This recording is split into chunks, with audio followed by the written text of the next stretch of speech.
So, we have gathered here for our panel discussion on digital payments usage among MSMEs in India with a focus on the northeastern region daytime. I would like to invite our moderator, Ms. Shruti Sharma, Program Officer, Digital Payments and Climate Change, United Nations.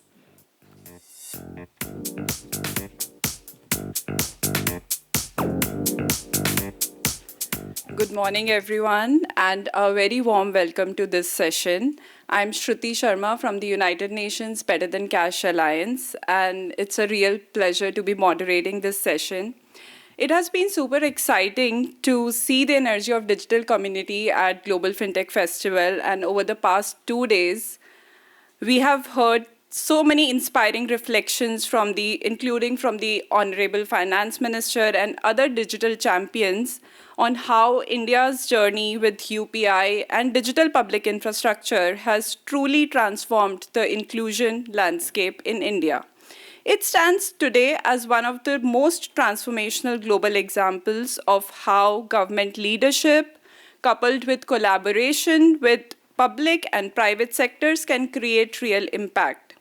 Yet, as we celebrate India's leadership in building one of the world's most trusted digital payments ecosystem, it's also time to pause and reflect. How do we make digital payments usage not only universal but also inclusive and responsible so that no entrepreneur, no region, no woman, no one from marginalized sections is left behind? Global Findex 2025 reminds us that while 89% of Indian adults have an account, but more than half did not make a digital payments transaction during the past year. Especially for the Northeast region, in particular reflects both tremendous promise and some challenges, despite a merchant digitization potential of nearly 18 billion USD. Much of it remains untapped. Some of the figures and data points that I would like to highlight from the Northeast region include that the transaction failure rates are about 1.5 times higher than the national average. Internet speeds are roughly 50% slower, with 3 times more downtime in the Northeast region. And as many of us would know, that the national gender gap stands at 7% at the national level, and it remains more pronounced in the Northeast region, with the region economy reliant on agriculture and tea sector, employing thousands of women and rural workers who still operate largely in cash-dominant ecosystem. For us at the Better Than Cash Alliance and for our over 80 global members across governments, international organizations, and private sector, these are not just numbers, but in itself a call to action to build usage, trust, and opportunity at the last mile and to strengthen livelihoods for MSMEs everywhere, especially in the Northeast region. We have seen how digital payments can help transform these local supply value chains, making transactions faster, safer, and more transparent, stabilizing incomes, building resilience, and expanding opportunity. But the point to be noted is inclusion doesn't happen automatically. It takes trust, thoughtful design, and community-led engagement.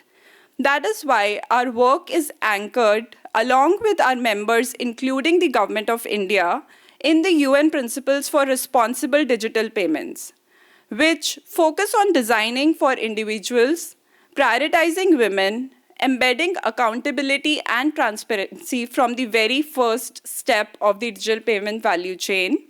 And that is what this session is about, bridging access and usage, learning from both policy and practice, and co-creating a digital payments future where every MSME, from small traders to tea growers in the Northeast, can thrive.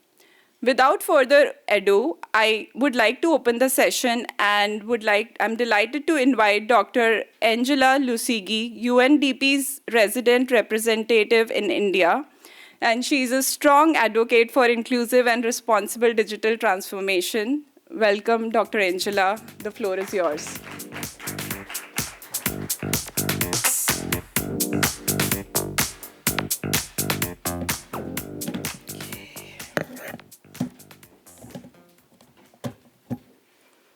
Thank you so much for that introduction. Distinguished guests, friends, namaste. It's a pleasure for me to join you today.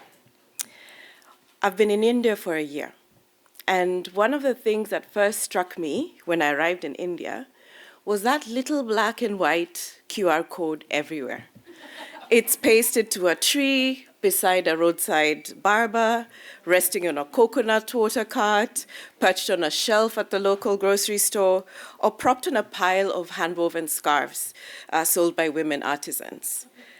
On Mumbai's beaches, I understand, I haven't been, but I hear that even the street performers has one on his donation can. So that little square has quietly connected millions of Indians to the formal economy. It's a new symbol of trust in everyday transactions.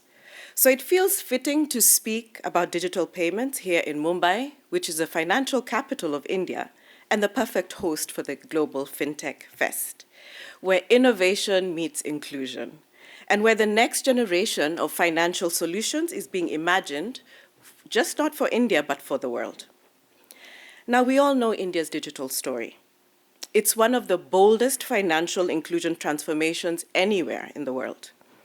A decade ago, just over a third of Indian adults had a bank account, and today that number exceeds 80%. Through the Jan Dharan Yojana, over 560 million people have entered the formal banking, and 57% of these accounts are owned by women. This is significant. It means that a farmer in Bihar can now save securely, a woman in Jharkhand can build a credit history, and a worker in Assam can send money home safely. We know that when people have access to finance, families gain stability, businesses grow, and communities prosper. But access was only the beginning.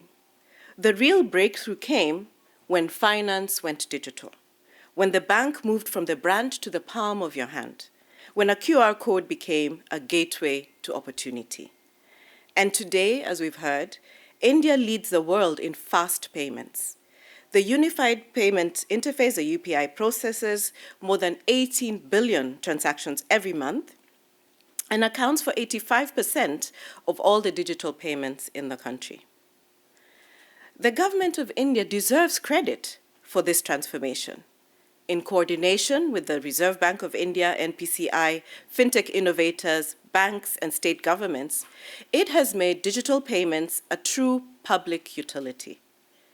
Incentives for low-value UPI payments, simplified merchant fees, and the TREDS, which is the Trade Receivables Electronic Discounting System framework for MSMEs, has widened access and strengthened India's digital backbone.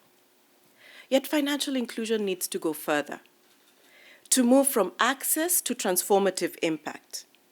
And a great example is the Northeastern region. The Northeast holds immense potential.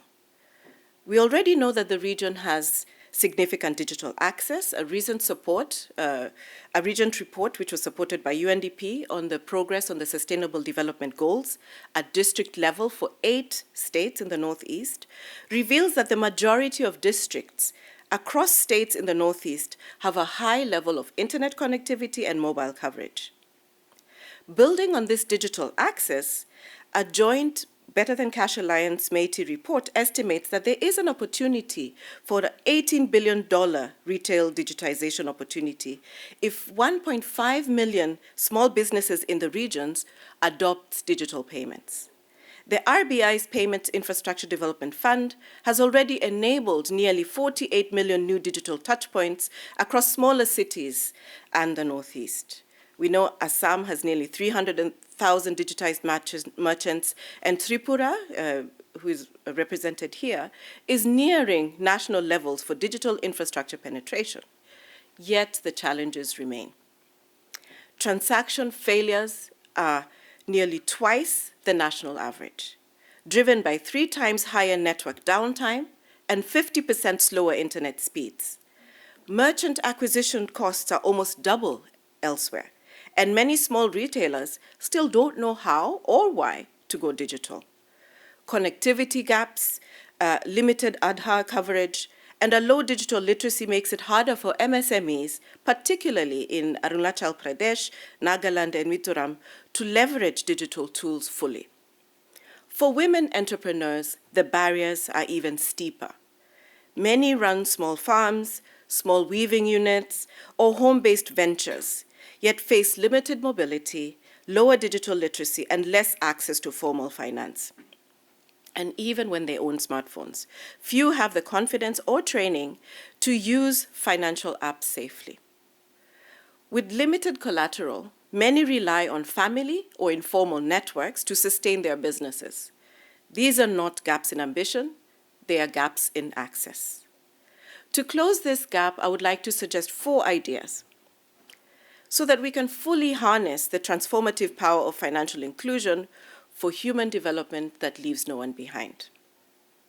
First, let's strengthen infrastructure and connectivity everywhere.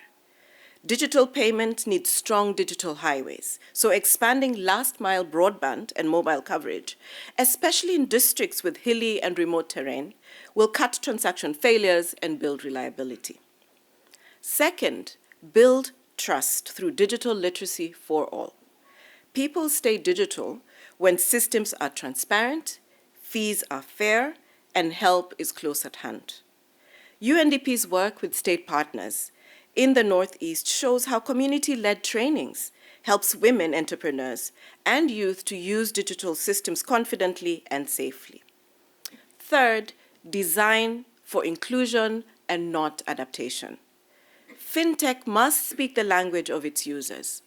Interfaces in local languages, voice-enabled UPI, and vernacular helplines can make digital finance truly accessible for all, especially women, tribal communities, people with disabilities, and first-time users. Fourth, collect and use gender disaggregated data. Better data leads to better design. The RBI Innovation Hub's Swarnari program is developing indicators to track women's financial inclusion and tailor support for women-led MSMEs across India. In closing, and I'm sure there's going to be such a useful discussion, let me reiterate that the Northeast is already making strides in India's digital story. Yet it also remains a proving ground for the transformative power of digital inclusion. Its entrepreneurs, both young and old, we cannot forget the old, male and female, in urban and rural areas are creative and ready to lead the next wave of growth. At UNDP, we are proud to walk this path with the Government of India, partners across the fintech space, and also the region's dynamic young people and entrepreneurs. Because the goal is not just digital payments, it is digital participation. Not just innovation, but inclusion that works for everyone, everywhere. In India's development story, inclusion is not a byproduct, it is the purpose. Thank you so much for your kind attention.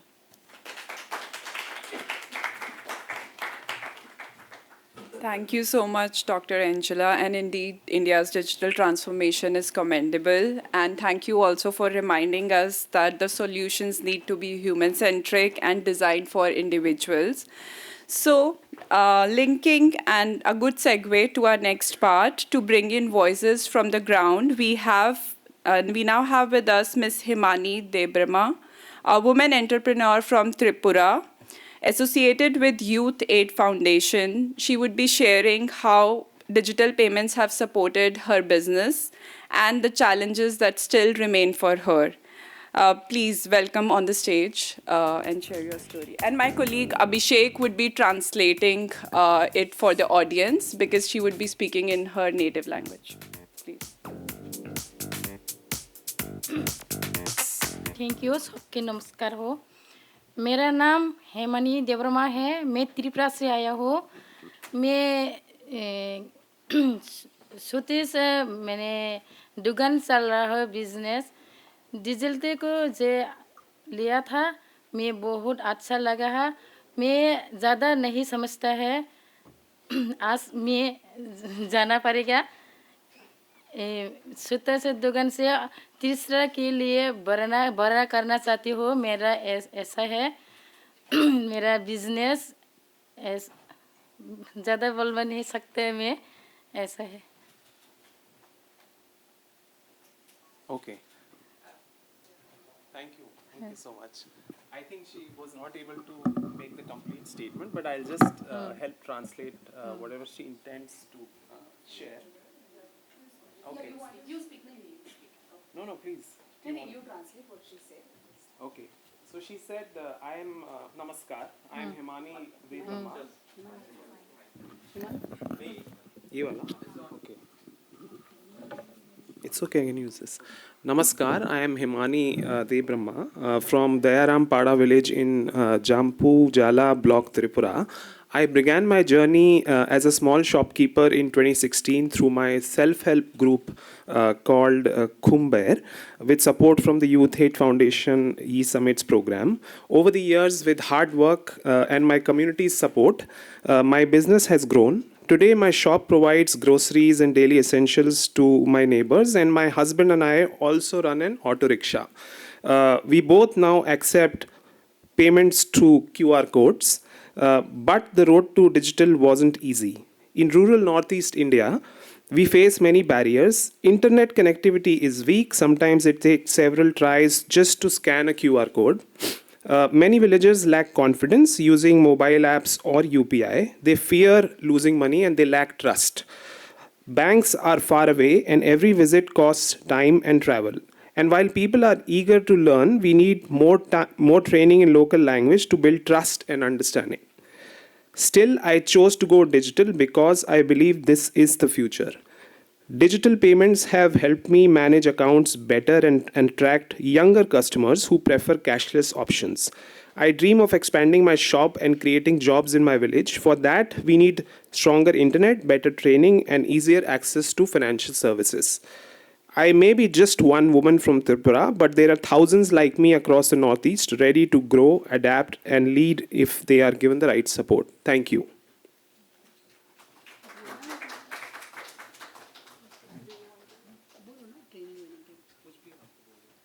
मैं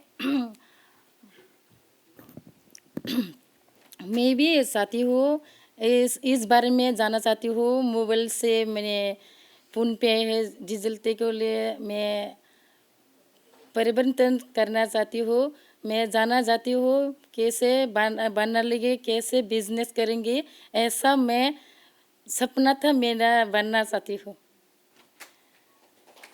नमस्कार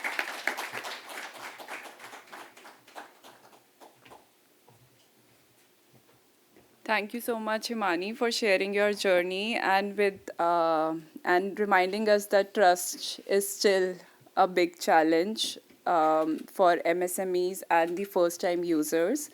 With that powerful perspective from ground, I would now like to move to our panel discussion and would please invite our panelists to the stage. Ms. Aparna Sinha, Advisor, Department of Economic Affairs, Ministry of Finance, Government of India. Welcome. Mr. Saurabh, Drolia, Director of Product from Google Pay, India. Welcome. To begin the session, I would like to invite Ms. Aparna Sinha to share her opening reflections on the Government of India's priorities for the Northeast and how digital public infrastructure continues to drive inclusive growth, particularly for MSMEs and women entrepreneurs. Ma'am, please.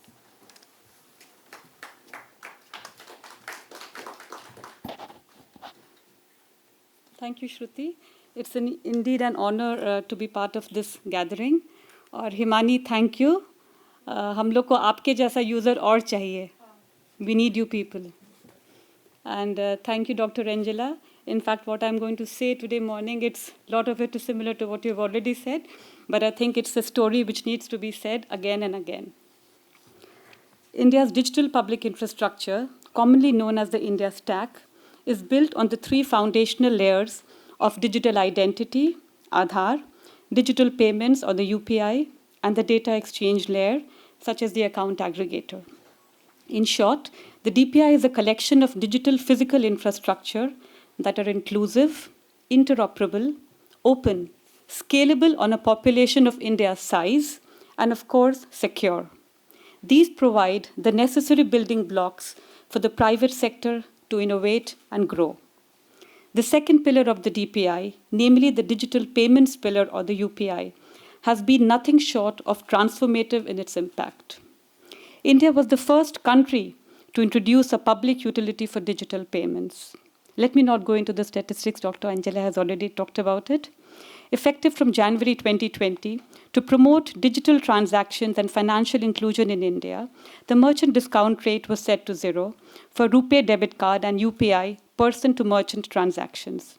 This is why today we find that a street vendor often collects money using UPI QR codes, because when you pay the rupees 50, all of it goes to that vendor, as against paying on a credit card or a debit card, wherein the vendor receives only 45 or 49 rupees, depending on the MDR.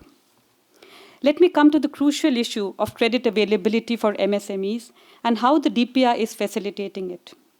It's common everywhere that it's mostly the big businesses that get formal credit. But DPI is changing that. It is now democratizing credit. Small businesses in India can get credit using what is called information collateral lending instead of physical collateral being used to give a loan. And India's stack plays a very important role in making that happen through digital footprints created by UPI transaction records, the PAN, and the GST. There is an open network being created for enabling this called the Open Credit Enablement Network, or the OCEN. We also have the Unified Lending Interface, or the ULI, which is set to revolutionize digital credit in India. Coming to facilities of online markets, I'll talk about the ONDC and the GEM. The ONDC, or the Open Network for Digital Commerce, is a government-backed platform that aims to democratize digital commerce by enabling interoperability between buyers and sellers across various platforms. It allows small retailers and kirana stores to go online without high commissions. Like all DPI, the ONDC is interoperable, as buyers and sellers can transact even if they are on different platforms. In other words, the ONDC is the UPI for e-commerce. The GEM, or the Government e-Marketplace, is an online platform for public procurement in India, where government departments and the PSUs purchase goods and services. Entrepreneurs in the Northeast states should make use of these market opportunities. As a government official, it will be amiss if I don't mention about the so-called JAM Trinity and the Direct Benefit Transfer Scheme. The JAM Trinity links the Jan Dhan bank accounts, mobile phones, and Aadhaar, and has substantially advanced financial inclusion, with over 56 crore beneficiaries and more than 50% of them being women account holders. This enables the government to transfer benefits directly to the bank accounts of people. And the Indian government does this at a very large scale by cutting out the intermediaries. The JAM has enabled the direct benefit transfer architecture to save around $50 billion in leakages over the past decade or so. Having the Aadhaar has further deepened inclusivity, enabled families to secure their cooking fuel needs through the Ujjwala Yojana. Many of these schemes have actually changed the role of many government ministries over the past few years. I'll give you the example of the Union Petroleum Ministry of the Government of India, which was purely an economic ministry, but with the Ujjwala scheme, it has also become a social welfare ministry. I would like to conclude by saying that India's DPI has been phenomenal in its impact, providing limitless opportunities for growth, rather inclusive growth, for innovation and for job creation. As India is exporting the DPI model to other countries across the globe, we urge our brothers and sisters in the Northeast states to embrace the DPI and experience firsthand these limitless opportunities. Improving ICT connectivity, strengthening cash management infrastructure, enabling vernacular-friendly digital access to the use of AI like Bhashini, conversational and multilingual UPI, and of course, digital and financial literacy, which Dr. Angela also alluded to, and linking usage directly with credit, we can unlock the huge digitization potential in the Northeast region of India. Thank you.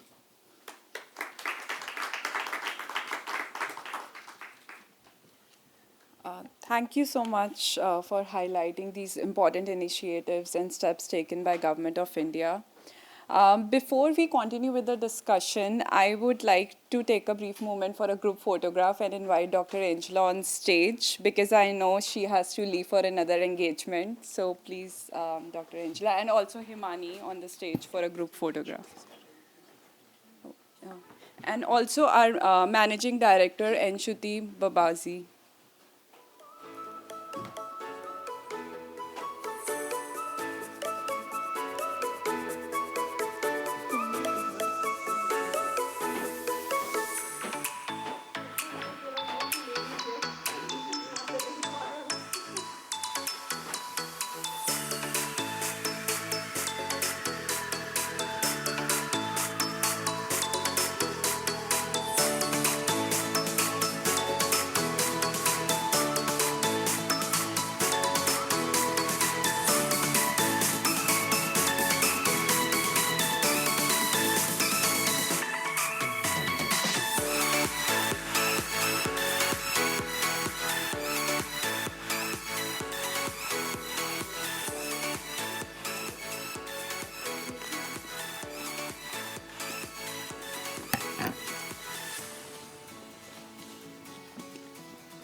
Thank you so much, Dr. Angela, for your time and being here.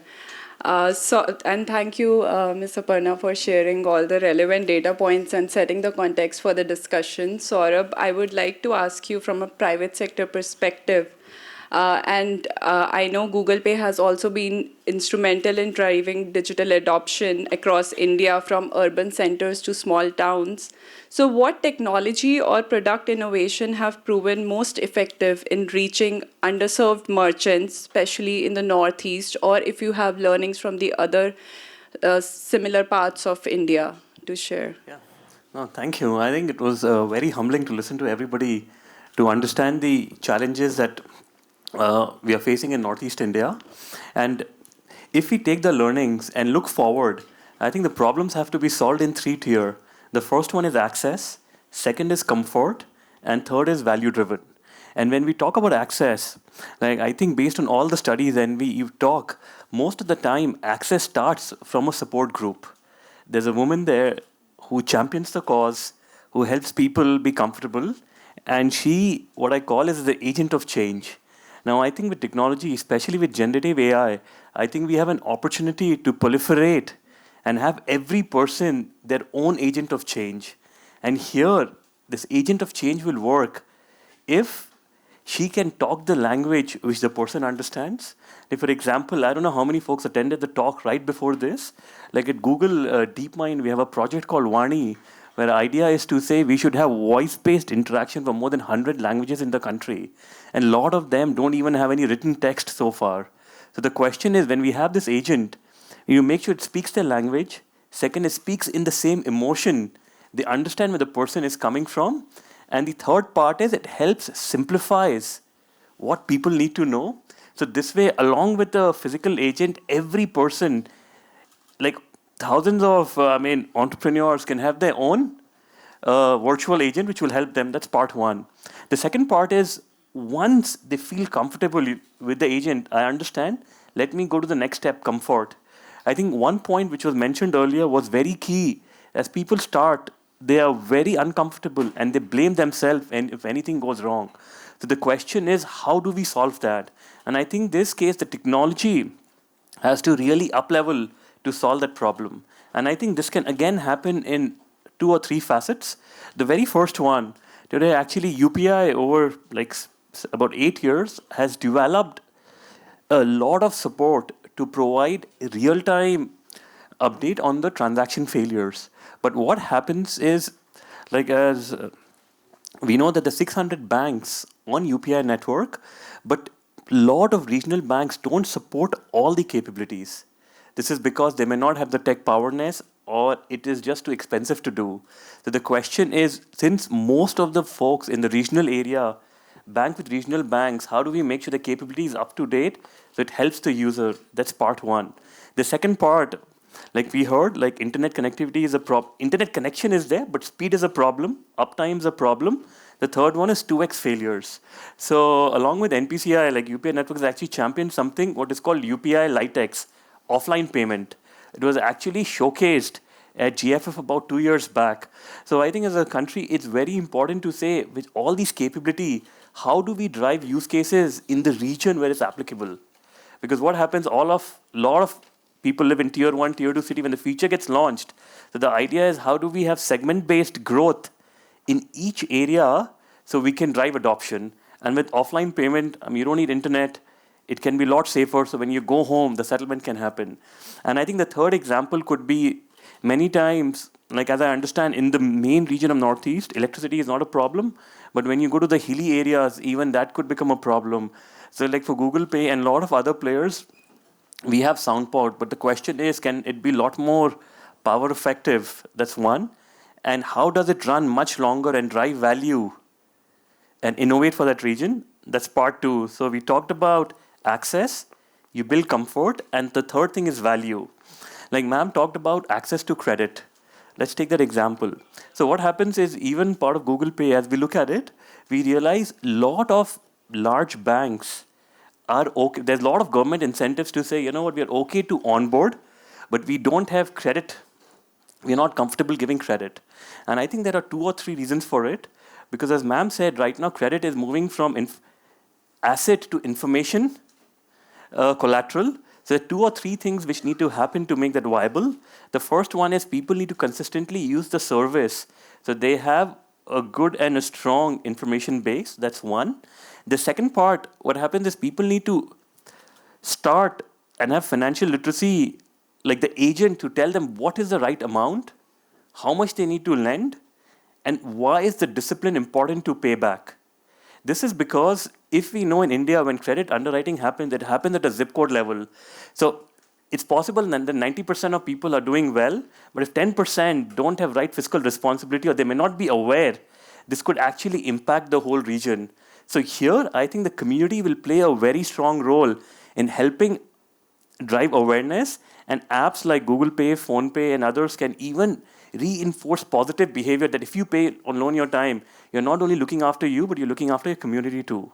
So to summarize, I think a combination of access, developing comfort, and making sure with comfort, the community can help drive value. I'll pause there. Thank you so much, Saurabh, for those insights. And definitely with technology, we need to build on user capabilities as well. And as I think both of you said, and you also highlighted in your speech, that technology alone isn't enough. So it's trust that will drive the transformation. And you both also addressed one of the challenge that Himani shared, that like being a first-time user, people don't trust or trust the digital payment system and are not comfortable using QR payments. So that's very important to develop. Building on Saurabh's point, I would like to ask you, Ms. Aparna, how can the government initiatives further support MSMEs in underserved districts? And if you have any insights on gender intentional approaches that can ensure that women entrepreneurs fully benefit from digital payments. Thank you, Shruti, for your question. Oh, you can. So, I think ICT barriers are an important issue. And the Government of India, the Telecom Ministry, seized of the issue. And they are working on improving both the mobile network connectivity and the broadband connectivity, broadband through the Bharat network. And we want to take good internet access to each and every nook and corner of the Northeast states.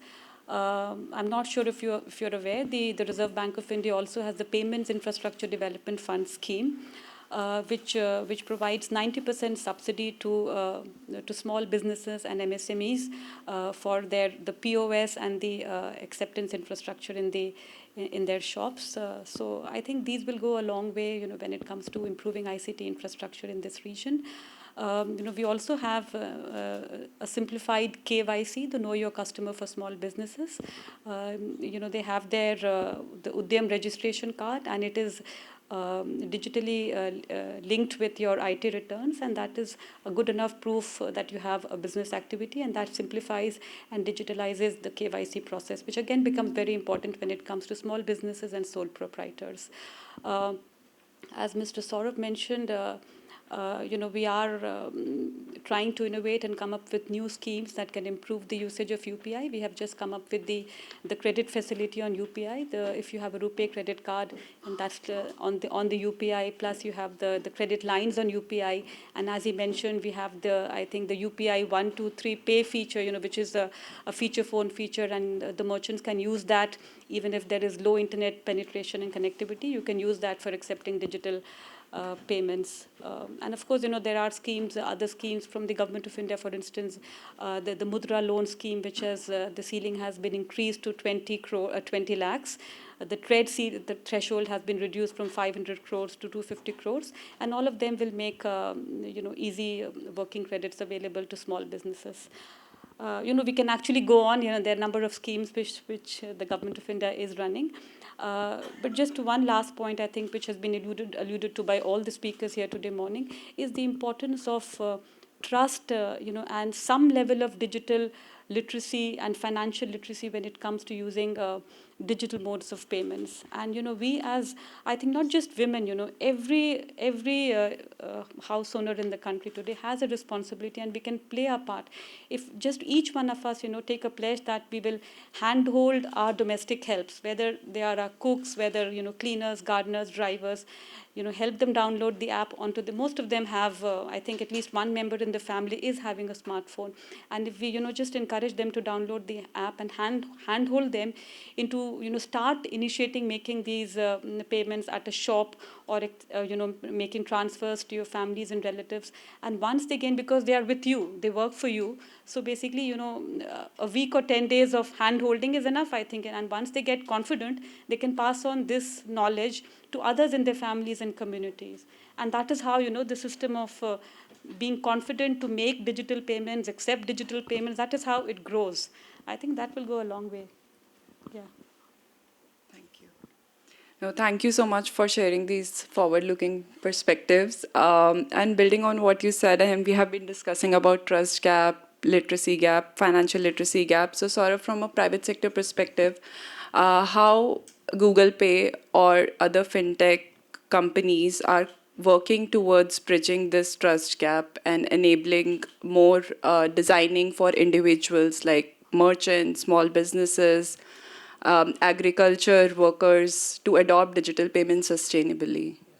No, that's a very good question. Thank you. So I think there are two parts to it. So when we think about trust, a part of the trust is what you see in the app, and a very big part is what you don't see.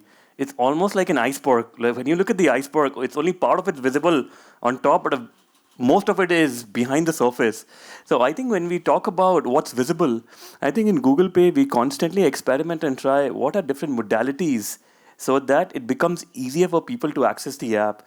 Like for instance, right now, it is all icon-based. People need to have some level of digital literacy. But we continue to explore and evaluate as the tech is progressing. Can it be voice first? Do people need to even know anything? Or can they just talk to their phone? Like building on top of UPI 1 to 3, can they just use voice and interaction in their own native language? That's part one. But the second part, which is behind the scene, is Murphy's laws. If something has to go wrong, will go wrong. So if you look at Google Pay, I mean, our risk team is here. Actually, they have a session right after this, which will talk about what we do behind the scene to actually strive to keep each and every user safe. Like for instance, last year we saved about $1.5 billion through our risk engine, like advanced ML and AI, which actually tries to detect proactively the person I'm trying to pay is at fraud. If the threshold is very high, we automatically stop the payment. And if we believe it's within an acceptable limit, we actually warn the user saying, please be careful before you proceed to payment. So I think this is the part which is not shiny, but is very fundamental to build trust. Yeah, thank you so much. So what I'm hearing is our goal is not simple. So it's a long way to go ahead. So we need to focus on building trust, resilience, and opportunity across the Northeast region. And to conclude, what I'm hearing is, starting from Himani sharing the challenges to what Dr. Angela said and what you both covered, that I would like to highlight and conclude with 3 points: that access must lead to usage. So true inclusion happens when every entrepreneur, farmer, or small producer in the Northeast region would feel confident to transact digitally. Innovation, policy, and user capabilities must move together. Responsible scaling would ensure that digital payments growth remains equitable and trusted.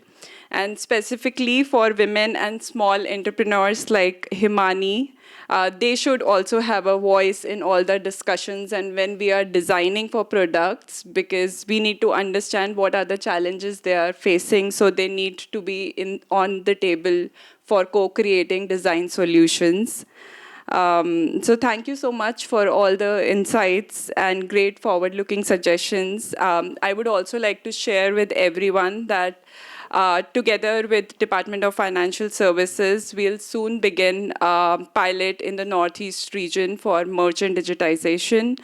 And this initiative would be community-driven, bringing together entrepreneurs, NGOs, state governments, and central government, taking the lead to co-design solutions rooted in lived experiences, including those from agriculture and tea value chain.